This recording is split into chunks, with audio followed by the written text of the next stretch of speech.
benefits of having good friends is that he won't flatter you, and he won't sell you out, and he helps you and he gives you rebuke. He helps you do mitzvot. He tells you if you're doing something wrong. But a friend who flatters you, what does he tell you? No, you're the best. You wake up late every day. You don't do business properly. You don't respect your friends, your family. He tells you, nah, don't worry about them. Tell them to jump in a lake. You're good, man. You're good. So he flatters you. He tells you you're okay. He rationalizes your mistakes.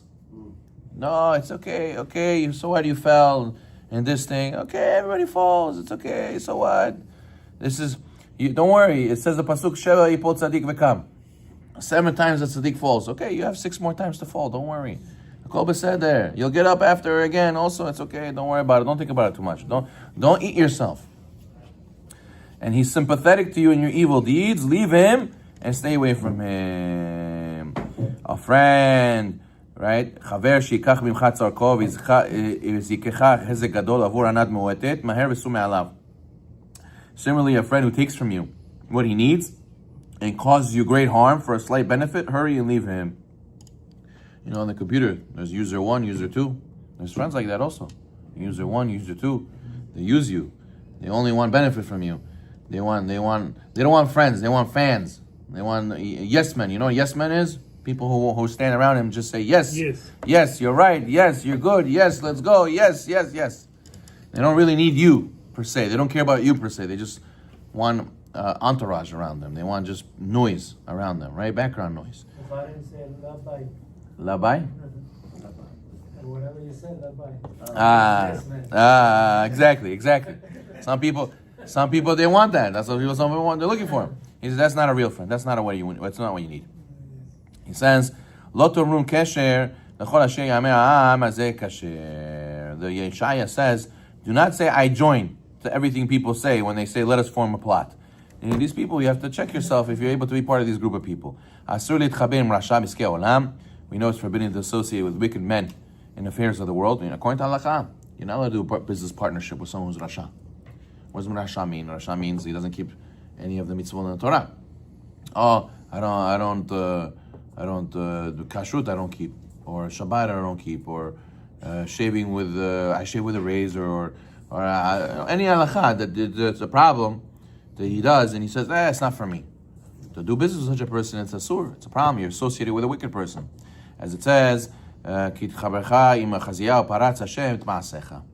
you have joined a Chaziyahu, Hashem has ruined your plans. And Divrei Yamim refers to Yehoshaphat, king of Yehuda. He was joined with Chaziyahu. He was wicked. And they planned to sail to Tarshish after joining forces to build ships. And they never worked. Their building plans never worked. Why? Because he was associated with Rasha. Hashem punished him. It's also, even for the sake of a mitzvah, you're not allowed to be with Rasha. Because it says, Al tekaneh beish Hamas ve'al tibhar b'chol derachav. Do not envy the man of violence. Do not choose any of his ways. And the sages say, even for a mitzvah, do not associate with him. So a person could say, listen, he's a sponsor, he's going to be good, he's going to help me. No, where the money comes from, and who's part of the mitzvah, and who's part of the group, it has to be chista people. If not, there's no bracha over there. Person has to speak gently with others and be sociable. What's sociable? Don't say things that are hard for people to hear. Meaning, for some people, they're very rough and they're very tough, and they just say things as it is. Is the truth, Rabbi? Say the truth. They let them. Facts don't care about your feelings, Rabbi. Right? You just gotta tell them as it is. Genom shevi. Right? So you should know that. Okay, it could be you're right, but there's a time and a way and a place to say. You can't just walk around saying all these tough things to people. Yeah, you have to be da'ato me'orevet im habriot. You have to understand people have different personalities. People take things different ways. You can't just say you come to me and you have to accept my understanding. You have to also. I'm not saying you have to bend for people who are saying wrong things. It just means that you have to know how to approach every single person, know how to talk to every person. You have to be sociable, right? And if people shame you, don't shame them back. And they honor you, have to honor them back. And if a person is honest in business, and if he does not frequent the company of the ignorant in their gatherings, but is always studying to Torah and Sisit and Tefillin according to Halacha. So you should know making Kiddush Hashem. The Pele Yoetz says the reason people had bracha at work is when they used to bring books. When they used to bring books to work, when they're downtime at work, they open the books. Today there's downtime at work. What do? Scrolling on the phone. Scrolling on the phone. That's why there's no bracha, says the Pele Yoetz. So therefore, if a person wants bracha, he should go and bring books with him to his business. As it says in Pasuk in Yeshaya, B'yomer li avdi ata Yisrael asher becha et pa'ar. And people will see my servant Israel, in you I will be glorified. We have an opportunity to make a Kiddush Hashem whenever we act in this way, and we act to each other this way. As it says over here, 1 second. Person has to always try to get fear of Hashem. He says life without fear of Hashem is not considered life. As we see by Rivka. What did Rivka say? Katzti behayai mipnei benot het im lokech Yaakov isham mibnot het. Right? He says, Rivka says, I despise my life. I'd rather not live if my son Yaakov marries from the daughters of Het, meaning she was very upset. She doesn't want him to marry people who don't have Yirat Shamayim, who don't fear God. If my son loses and marries a woman who doesn't have Yirat Shamayim, what do I need to live for? My life is not a life. My kids should not have Yirat Shamayim. There's opinion, it says, there's opinion in the Poskim. It says that somebody goes over the derech, you should sit Shiva for them. It's as if they died. Their life is not a life. Chaz v'shalom. So if a person has to be careful, he should feel that my life without Yirat Shamayim is not a life. And the love of honor is very bad. We spoke of that before. A person has to pursue mitzvot, not to pursue honor. And even though people mock you, that's a little bit of repeating. We spoke about the love of pleasures. A person has to always use all his physical traits for what he needs, and not for his own personal benefit. Or rather do it because that's what's going to help you service Hashem. As the Rambam says, you could do everything for a mitzvah, you can eat for a mitzvah, you can sleep for a mitzvah, business for a mitzvah, all because it's connected to helping you to serve Hashem. We'll finish up over here. He says, eating, drinking, and sleeping.